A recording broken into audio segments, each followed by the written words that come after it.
Immigration, ये शब्द आपने जरूर से सुना होगा।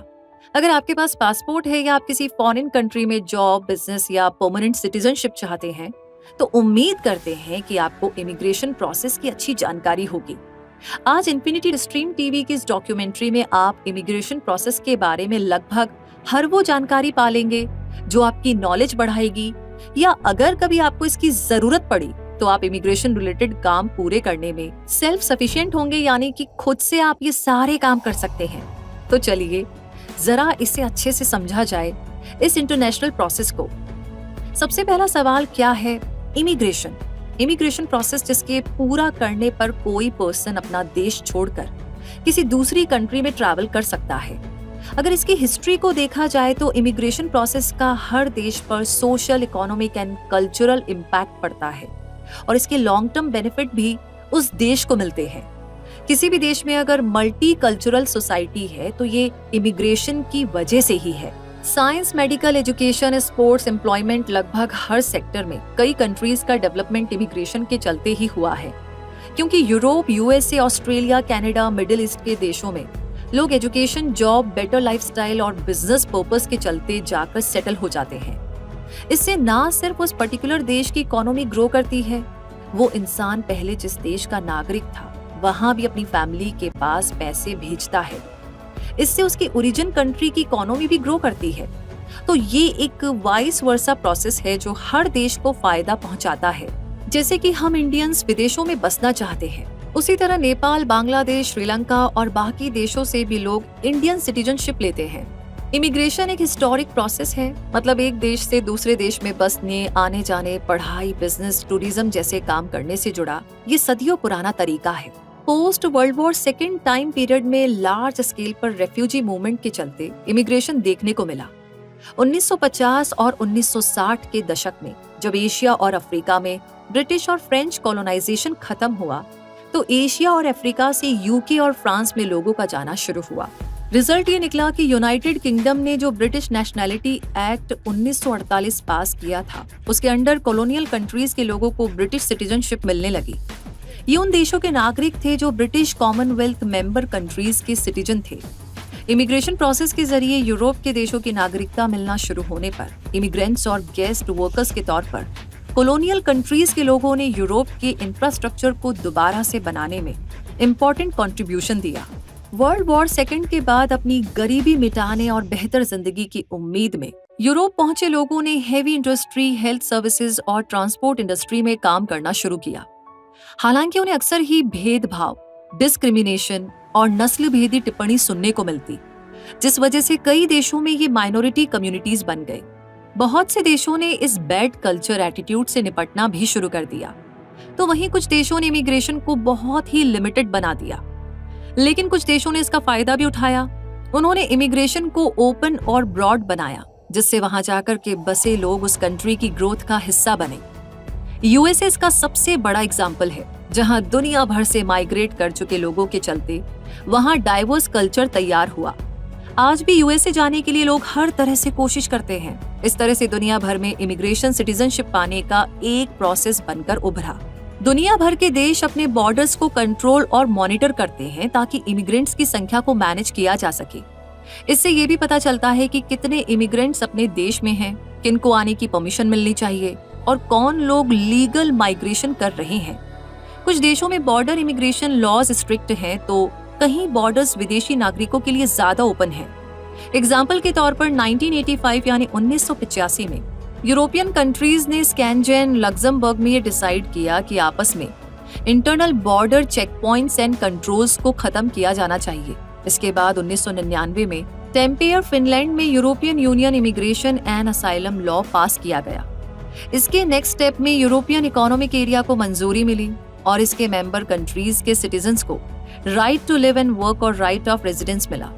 इस तरह लोगों को दूसरे देशों में इमिग्रेंट्स के तौर पर पब्लिक सर्विस में काम करने का मौका मिला। यूनाइटेड स्टेट्स में मैकेनिज्म ऑफ लीगल इमिग्रेंट्स काफी ज्यादा कॉम्प्लेक्स है, लेकिन सभी लीगल इमिग्रेशन को 3 प्रोसेस फॉलो करने पड़ते हैं। जैसे यूएस सिटीजनशिप हासिल कर चुकी फैमिली होनी चाहिए, एम्प्लॉयमेंट के सिलसिले में सिटीजनशिप मिलती है, या फिर ह्यूमैनिटेरियन स्टेज पर रेफ्यूजीज और असाइलम मांगने वालों को अब आपके मन में ये सवाल आ रहा होगा कि क्या कस्टम्स एंड इमिग्रेशन सेम है? तो जवाब है नहीं। चलिए डिटेल में समझते हैं। इमिग्रेशन प्रोसेस के दौरान आपको कस्टम्स ऑफिसर्स को फेस करना होता है, चाहे आप लैंड बॉर्डर क्रॉस करें या फिर फ्लाइट से ट्रैवल करें। सो बेसिकली सिंपल भाषा में समझिए कि इमिग्रेशन प्रोसेस से लोगों को कंट्रोल किया जाता है कि कौन लोग एलिजिबल हैं और कौन लोग उस पर्टिकुलर देश में ट्रैवल नहीं कर सकते। ये बेसिकली इलीगल माइग्रेशन को फिल्टर करने का एक प्रोसेस है। वहीं दूसरी ओर कस्टम्स या कस्टम डिपार्टमेंट सामान, गुड्स या लगेज को कंट्रोल करता है कि आप क्या ले जा सकते हैं और क्या नहीं। कस्टम ऑफिसर से आपके ट्रैवल का पर्पस पूछते हैं कि आप क्यों ट्रैवल कर रहे हैं, आपके डॉक्यूमेंट्स क्लियर हैं या नहीं, कितने पैसे हैं आपके पास, बुकिंग्स करा रखी है या नहीं, रिटर्न टिकट्स का क्या स्टेटस है, वैसे आप जा किस लिए रहे हैं, पढ़ाई करने, घूमने फिरने, बिजनेस करने या इलाज करवाने। एग्जैक्टली क्या करने जा रहे हैं आप। तो आखिर कब गुजरना पड़ता है कस्टम्स और इमिग्रेशन से, इस प्रोसेस की समझ से आपका कॉन्फिडेंस बढ़ेगा। जब भी आप फ्लाइट से ट्रैवल करते हैं तो आपको पता होगा कि डोमेस्टिक और इंटरनेशनल फ्लाइट पूरी तरह से सेपरेट होता है। डोमेस्टिक यानी देश के अंदर ही फ्लाइट से ट्रैवल करने पर आपको कस्टम्स और इमिग्रेशन फेस नहीं करना पड़ता है, पर जैसे ही आप देश के बाहर जाते हैं तब आपको कस्टम्स और इमिग्रेशन हर बार मिलेगा, हर देश में मिलेगा। लेकिन चेक इन और सिक्योरिटी चेक डोमेस्टिक और इंटरनेशनल दोनों ही फ्लाइट्स में होती है। अब कस्टम्स और इमिग्रेशन में भी थोड़ा बहुत अंतर है। एग्जाम्पल के लिए, अगर आप इंडिया से बाहर जा रहे हैं तो पहले होता है कस्टम्स और जिस भी कंट्री में ट्रैवल कर रहे हैं वहां पहुंचने के बाद होता है इमिग्रेशन। और जब किसी फॉरेन कंट्री से लौटेंगे तो पहले होगा इमिग्रेशन और फिर होगा कस्टम्स। जाते समय तो कस्टम्स का प्रोसेस रैंडमली होता है, लेकिन बाहर से लौटेंगे तो होगा ही होगा। थोड़ी देर पहले हमने आपको बताया था कि इमिग्रेशन का लेना देना होता है लोगों से और कस्टम्स का लेना देना होता है साथ लिए हुए सामान से। तो एक्चुअली कैसे काम करता है इमिग्रेशन? इसका जवाब यह है कि इमिग्रेशन को कई देशों में पासपोर्ट कंट्रोल भी कहा जाता है, यानी पासपोर्ट से जुड़े जितने भी इश्यूज हैं उसे ही इसमें मॉनिटर किया जाता है। तो याद रखिएगा ये टर्म। बेसिकली इमिग्रेशन ऑफिशियल्स की ये ड्यूटी होती है इंश्योर करना कि आपको हमारे देश में एंट्री करने की परमिशन है या नहीं। अब ये परमिशन क्या है? तो ये परमिशन या गेटवे है वीजा। आप यूएसए जाइए या यूरोप की किसी भी कंट्री को विजिट करें या फिर दुनिया के किसी और कोने में जाइए, बीइंग एन इंडियन आप जिस भी देश के नागरिक हैं आपको उस पर्टिकुलर कंट्री में एंट्री पाने के लिए वीजा की जरूरत पड़ती है। ये वैलिड वीजा आपके पास है या नहीं ये चेक करते हैं इमिग्रेशन ऑफिसर्स। इस इमिग्रेशन प्रोसेस के दौरान जब आपका वीजा चेक किया जाता है तब अगर कोई गड़बड़ी मिली, जैसे आपका नाम मैच नहीं कर रहा है, आपने वीजा तो करवाया है पर वो अगर डुप्लीकेट निकलता है या कोई और डॉक्यूमेंट रिलेटेड प्रॉब्लम होती है तो आपको वापस अपने देश भेज दिया जाता है। इसे डिपोर्ट कहते हैं। इमिग्रेशन के दौरान आपसे जो सवाल जवाब किया जाता है उसका एक ही मोटिव होता है, आपका उनके देश में एंट्री करने का पर्पस जानना। बहुत से ट्रैवल ब्लॉगर्स और यूट्यूबर्स अपना एक्सपीरियंस शेयर करते हुए बताते हैं कि अगर आपके पास सभी डॉक्यूमेंट्स क्लियर हैं तो डरिए मत, कॉन्फिडेंटली सभी पूछे गए सवाल का जवाब दीजिए तो आप आराम से इमिग्रेशन इंटरव्यू पार कर जाएंगे। वैसे इमिग्रेशन प्रोसेस के कई फेजेस हैं। जब आपकी फ्लाइट अपने डेस्टिनेशन कंट्री में लैंड करती है तो सबसे पहले आपका सामना इमिग्रेशन से ही होता है। वहाँ इमिग्रेशन के लिए अलग अलग रो बनते हैं जहाँ आपको जाना होता है। इंडिया में भी इंडियंस के लिए अलग लाइन लगती है और फॉरेनर्स के लिए अलग। तो विदेश में आपको फॉरेन वाली लाइन में लगना होगा। जैसे ही आपकी बारी आती है तो आपसे कुछ सवाल पूछे जाते हैं, जैसे आप यहाँ क्यों आए हैं, आप यहाँ कब तक रुकेंगे, वैसे आपकी वापसी की टिकट कौन सी तारीख को है, टिकट दिखाने को भी वो कह सकते हैं, आपका स्टे कहाँ है, मतलब होटल में रुकेंगे, किसी दोस्त के पास या रिलेटिव्स के पास रुकेंगे। साथ ही आप जहाँ पर रुक रहे हैं वहाँ का सबूत भी आपसे मांगा जा सकता है, लाइक होटल का नाम कौन सा है और कब चेक इन करेंगे, कब चेकआउट है, ऐसी बहुत सारी छोटी बड़ी बातें। सबसे बड़ा सवाल होता है आप करते क्या हैं, आपका प्रोफेशन क्या है। कहीं ऐसा तो नहीं है कि आपकी इनकम इतनी नहीं है कि आप आ तो गए पर यहाँ सरवाइव नहीं कर पाएंगे, या आपके पास वापस जाने के पैसे ही ना बचे, कितने पैसे वैसे आप यहाँ पर लेकर आए हैं। ये सवाल इमिग्रेशन और कस्टम्स दोनों ऑफिसर्स पूछ सकते हैं। करेंसी क्या है, डॉलर है या उस देश की पर्टिकुलर करेंसी है, ये जानने का रीजन ये होता है कि कहीं आपके पास सफिशिएंट पैसा है या नहीं, कहीं आप उनके देश या सिस्टम पर बोझ ना बन जाएं। अगर आपके पास कैश नहीं है तो आप अपने डेबिट कार्ड का स्टेटमेंट दिखा सकते हैं। इसके बाद कई देशों में आपकी बायोमेट्रिक्स स्कैन की जाती है, जिसमें फिंगरप्रिंट्स का रिकॉर्ड रख लिया जाता है फ्यूचर पर्पस के लिए। कहीं कहीं रेटिना स्कैन भी किया जाता है। इसके बाद आपकी फोटो ली जाती है और फिर पासपोर्ट पर क्लियरेंस का स्टैंप लगा दिया जाता है और आप उस देश में एंट्री कर लेते हैं। अभी जो भी पॉइंट्स और सवाल आपने सुने, अगर वो आपके दिमाग में क्लियर है तो बड़े आराम से आप इमिग्रेशन क्वालिफाई कर जाएंगे। घबराने वाली कोई बात नहीं है। लेकिन कई केसेस में सेकंड राउंड ऑफ इमिग्रेशन भी फेस करना पड़ सकता है। मैक्सिमम केसेस में फर्स्ट राउंड इंटरव्यू के बाद ही आपको एंट्री मिल जाती है, लेकिन कई बार एक सेकंड राउंड भी होता है और ये तभी होता है जब इमिग्रेशन ऑफिशियल्स को लगे कि आपके डॉक्यूमेंट्स में कुछ कमी है। दूसरे राउंड का इमिग्रेशन चेक कहीं और किया जाता है, जहां कुछ और ऑफिसर्स होते हैं, और इस प्रोसेस में हो सकता है थोड़ा ज्यादा टाइम लगे। इसमें भी पैनिक मत होइए, क्योंकि आपके पास सब कुछ वैलिड है तो आपको क्लियर कर दिया जाएगा। इसके बाद अगला स्टेप है कस्टम्स का, जिसमें बैगेज लेने की जब बारी आती है तब ये चेकिंग होती है। जब लगेज बेल्ट से आप अपना सामान पिक कर लेते हैं तो कस्टम्स में उसे स्कैन किया जाता है, ताकि ये पता किया जा सके कि पैसेंजर ने वही सामान लाया है जो हमारे देश में लाना अलाउड है। अगर आप कोई भी डाउटफुल चीज लाते हैं तो उस पे और ज्यादा सवाल जवाब पूछे जा सकते हैं। कस्टम से ही रिलेटेड अगला पॉइंट आता है कस्टम्स ड्यूटी का।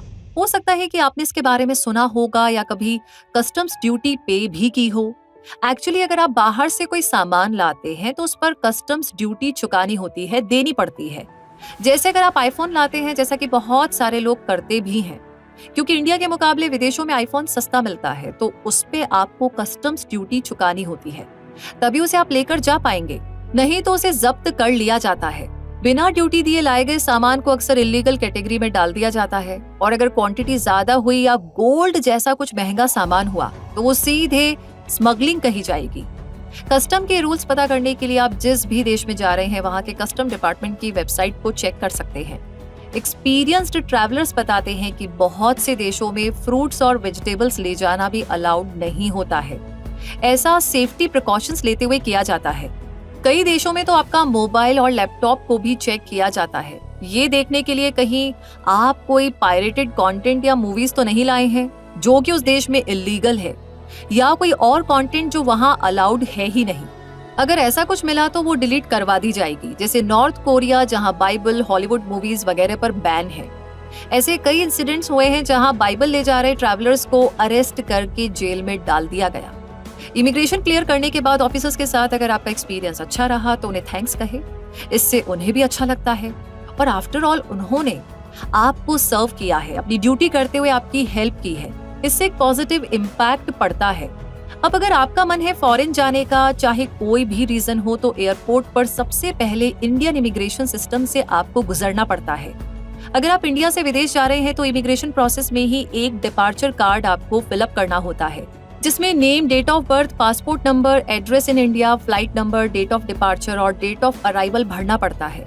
ये सभी डिटेल्स एक पैसेंजर को बड़े ध्यान से फिलअप करना होता है। इसके बाद जब इमिग्रेशन ऑफिसर्स को आप फेस करते हैं तो सबसे पहले पासपोर्ट चेक किया जाता है, फिर वीजा चेक किया जाता है, उसके बाद क्वेश्चन आंसर राउंड होता है जो थोड़ी देर पहले हमने बताया था, और उसके बाद सब कुछ ओके मिलने पर आपके पासपोर्ट पर स्टैंप लगा दी जाती है। तो इस टाइम आपको ध्यान रखना होता है कि इंडियन इमिग्रेशन से आपके पासपोर्ट पर स्टैंप लग गया हो। इनकेस अगर नहीं लगा है तो आपके डेस्टिनी कंट्री में लैंड होते ही दिक्कत हो सकती है। अब जब आप जिस देश में जा रहे हैं वहां फ्लाइट लैंड करने से पहले आपको अराइवल कार्ड दिया जाता है। उसमें आपको name, date of birth, passport number, address in USA या जहां भी आप जा रहे हैं, फ्लाइट का नंबर, विजिट का पर्पस क्या है, कौन कौन से आइटम्स आप कैरी कर रहे हैं, ऐसी सारी डिटेल्स आपको भरनी होती है। ये फॉर्म फिल करके आप रखिएगा ताकि इमिग्रेशन काउंटर पर मांगे जाने पर आप दिखा सके। Tourist visa, student visa, worker visa जैसी अलग अलग कैटेगरीज होती हैं, जिनके मुताबिक आपको किसी एक क्यू में जाना पड़ेगा।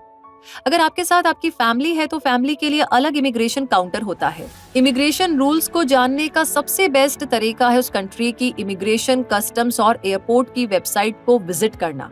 ये सब पहले से ही चेक करके रखे, हो सके तो पीडीएफ डाउनलोड करके रखे, आराम से पढ़े, क्योंकि इनकेस इंटरनेट नहीं चला तो आप उसे पढ़ तो सकते हैं, और ये ट्रैवल से पहले कई बार पढ़ ले, ताकि अगर कोई सवाल पूछा जाए तो आप कस्टम के डाउट पूरी तरीके से मिटा सके। क्योंकि नॉलेज रहेगी तो आप कॉन्फिडेंटली जवाब दे पाएंगे। इंडियन इमिग्रेशन सिस्टम के अपने कई सारे रूल्स हैं bureau of immigration ministry of home affairs की वेबसाइट boi.gov.in पर इमिग्रेशन से जुड़ी बहुत सारी जानकारियां आपको मिल जाएंगी।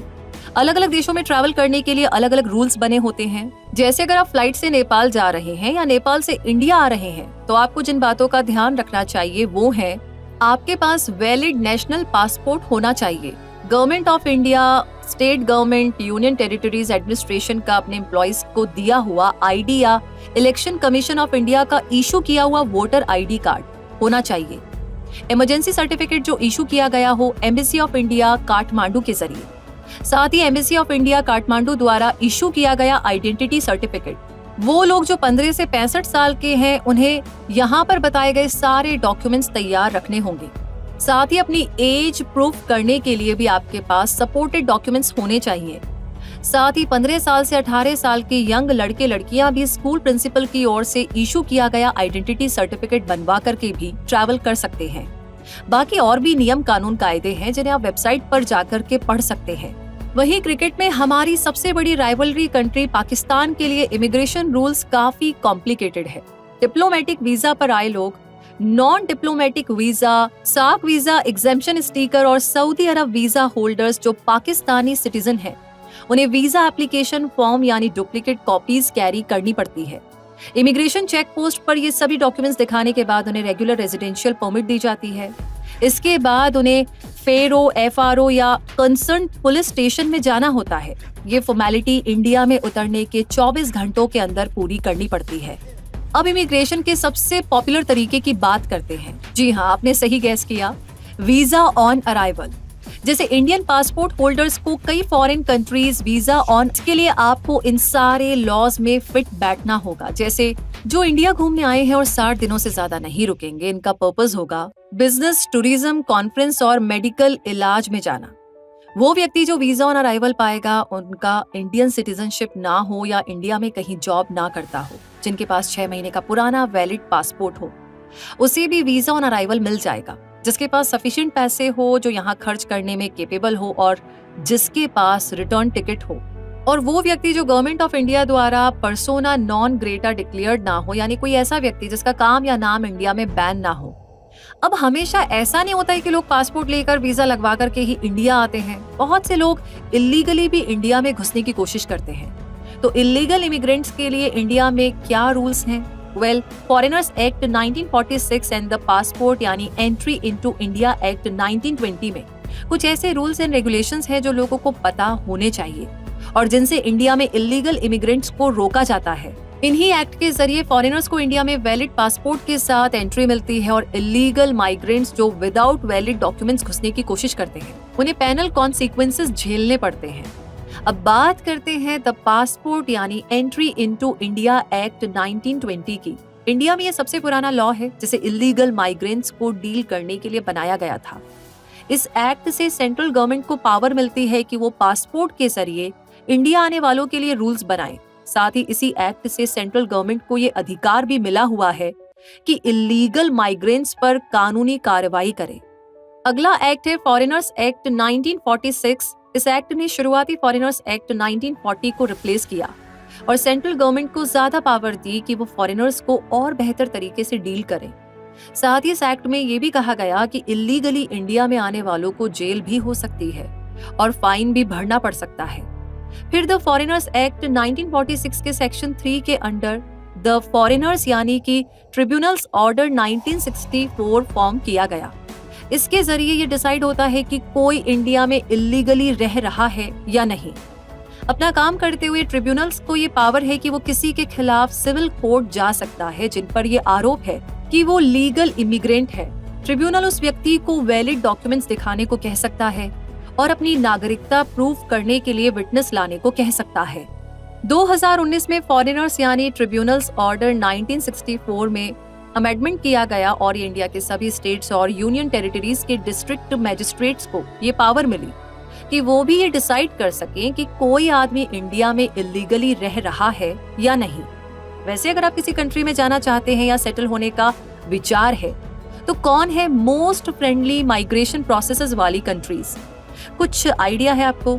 चलिए अभी मालूम चल जाएगा। नॉर्मली अगर इमिग्रेशन हो तो किसी देश की आबादी बहुत ज्यादा बढ़ सकती है, वहां के रिसोर्सेज कम पड़ सकते हैं, सिस्टम पर प्रेशर बढ़ सकता है। पर इमिग्रेशन होने पर देशों को फायदा भी होता है। जैसे अगर किसी देश की आबादी कम है तो लोगों को बुलाया भी जाता है। माइग्रेशन होने से उस देश की इकोनॉमी ग्रो करती है। विदेश से आए एजुकेटेड लोग अपना कंट्रीब्यूशन देते हैं।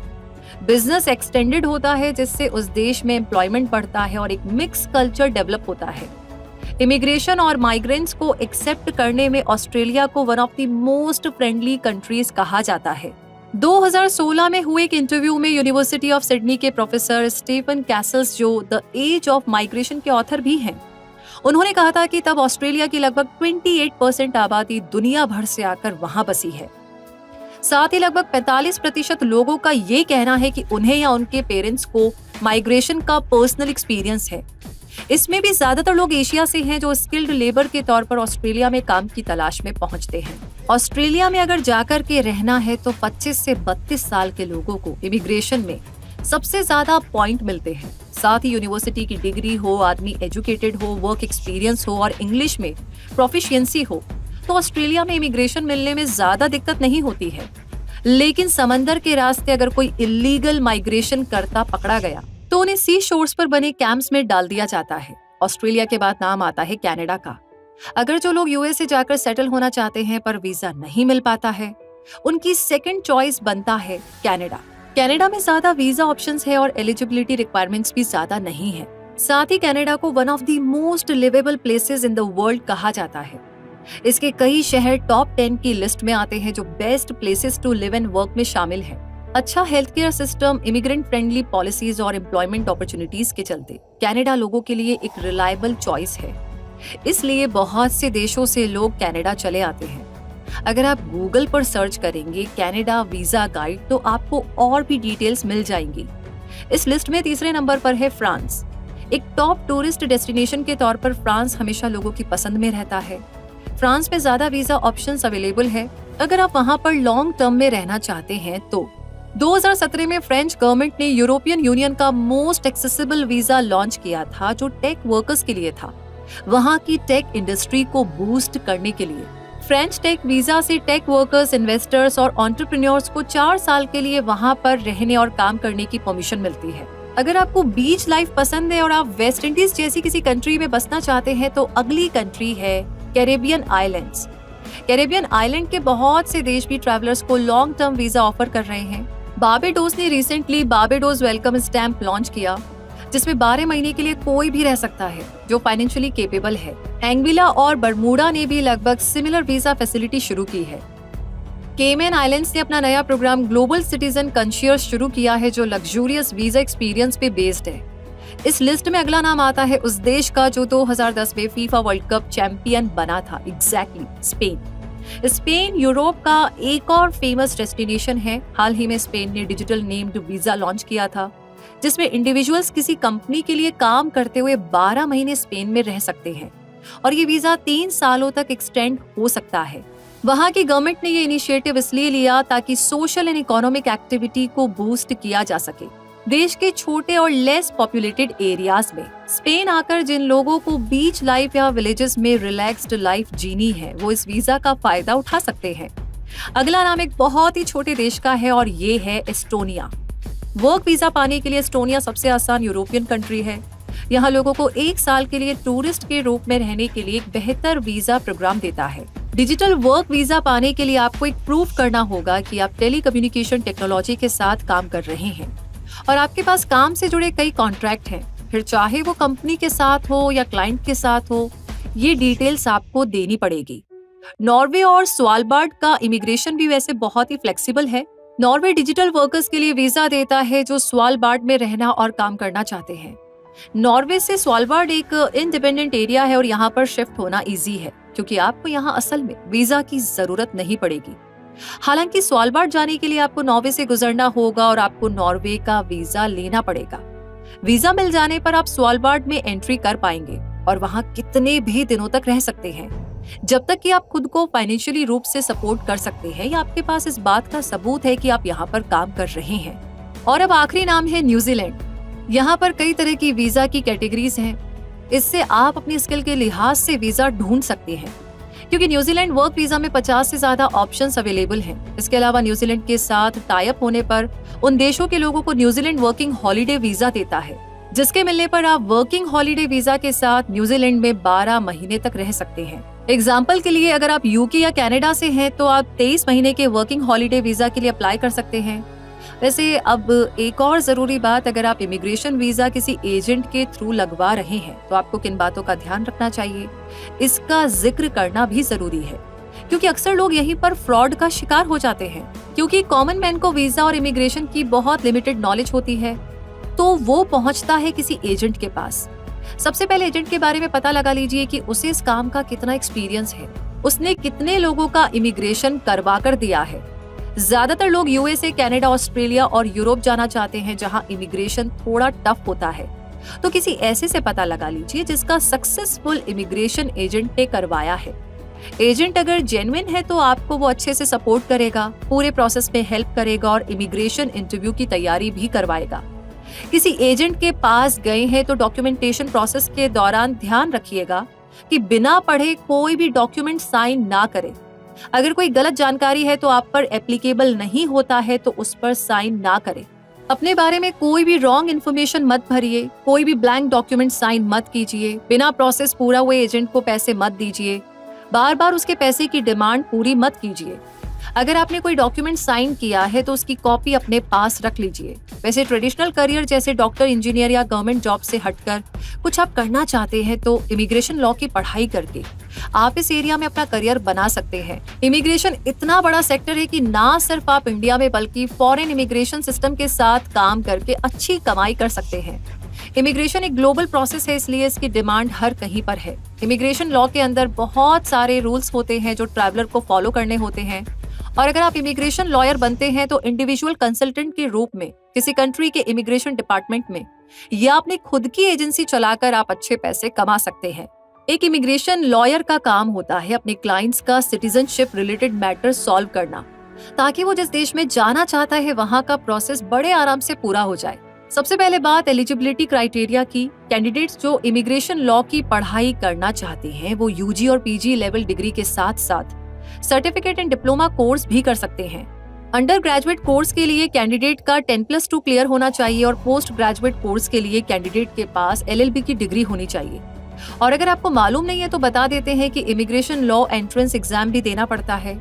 इमिग्रेशन लॉ एक स्पेशलाइजेशन ऑफ लॉ होता है, इसलिए इसका कोई एंट्रेंस एग्जाम नहीं है, पर candidate BA LLB, BBA LLB, BCom LLB जैसी डिग्री कर सकता है।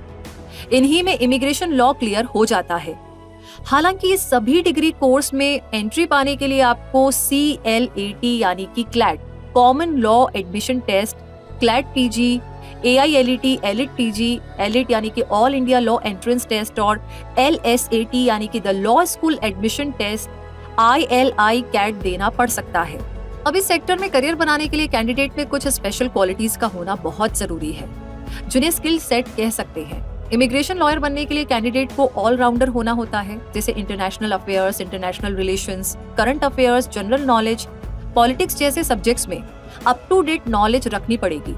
इनके अलावा भी fluency and clarity of speech, confidence, interest in research, convincing power, facts को एनालाइज करने की capacity, ability to argue on a topic, good judgement of situation and people, mental and physical stamina, good presentation skills जैसी qualities आपको एक successful career बनाने में help करेंगी।